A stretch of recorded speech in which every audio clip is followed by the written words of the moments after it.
আসসালামু আলাইকুম গাইস, আজকে আপনাদের সাথে শেয়ার করলাম পাস্তা রেসিপি। প্রথমে পাস্তাগুলো সেদ্ধ করে নেব। এখন আমি একটু নাড়াচাড়া করে নেব। দেখুন পাস্তাগুলো কীভাবে সিদ্ধ হচ্ছে। পুরোপুরি সিদ্ধ হওয়া না পর্যন্ত আমি ঢেকে দেব। দেখুন পাস্তাগুলো কি সুন্দর করে সিদ্ধ হয়েছে। এখানে আমি কাঁচামরিচ, পেঁয়াজ, টমেটো আর লেবু নিয়েছি। এখানে আমি সস তৈরি করার জন্য টমেটো আর চিনি দিয়ে ব্লেন্ড করে নেব। এরপর কড়াইয়ে পেঁয়াজ তেলে ভেজে নেব। কিছুক্ষণ নাড়াচাড়া করে নেব।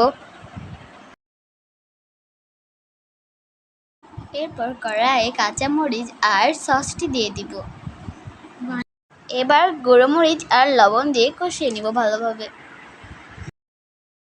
দেখুন কি সুন্দর কালার হয়েছে। এরপর পাস্তাগুলো দিয়ে দিব।